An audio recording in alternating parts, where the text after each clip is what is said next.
it's tough.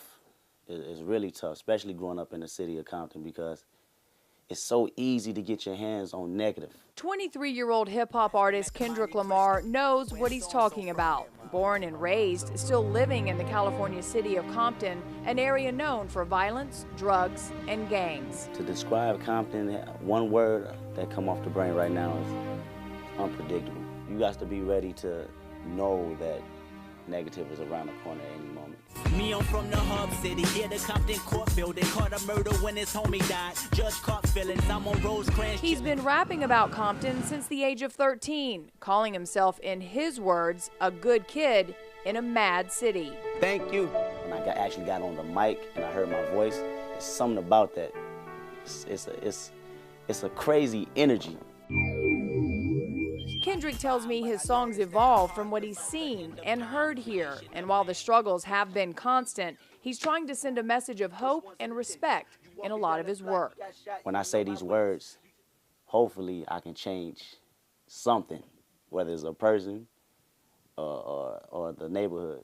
It can start with just a small word out the mouth. And the hip-hop industry now starting to take notice. Late last year, rapper Dr. Dre, who was given heads up by Eminem's manager, Paul Rosenberg, gave Kendrick a shout-out while on a Los Angeles radio station. I'm looking forward to work with this new cat by the name of Kendrick Lamar out of Compton.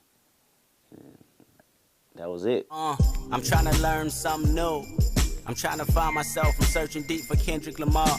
Kendrick's recording in the studio on Dre's latest release, Detox. The two photographed together recently at a Lakers basketball game. The young artist has also landed a spot on one of music's most respected magazines, XXL, one of 11 up-and-coming talents the industry considers the future of hip-hop. But Kendrick tells me the road to this point, anything but smooth. And when we hit the streets of Compton with the young rapper, the memories begin to flood. Oh, it feels crazy being right here, being on this side of town. Just steps from his family's first apartment building, Kendrick remembers walking the streets often with his mom, his dad at work, his uncles, he says, spending time hanging out on the street corners and at the local liquor store. Where are we? This is the county building. Compton County Building, Public Social Services. Every month. Oh, every month. We'll walk down here and get our support, food stamps, and we go shopping after that. We in the grocery store. This means a lot to me. It represents a struggle. I'm seeing everybody with their kids. I can relate to that because I was them. He was a well-behaved kid in school, making good grades, loved writing stories. His collection of songs, 300 in all, are filled with poetic lyrics and words strung along like random thoughts, similar to what Kendrick hopes reflects a memory of rapper Tupac. Speaking of family and faith, he often questions it all. I found myself losing focus at a Sunday service. Embarrassed, so I start questioning God, what is my purpose? Kendrick's parents never finished high school, moving often in the city of Compton, but they have stayed married. His dad, a constant in his life. I was probably like the only one out of my friends. I had about 30 friends in the neighborhood. I'm the only one that had a pops there every day telling me, yo, don't do that. He believes the family unit, including his grandmother Estelle, kept him focused and alive.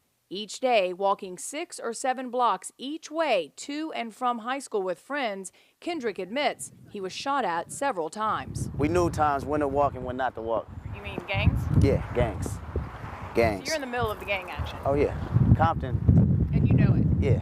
At that age? Yeah, you know it at the age, around the age of 8.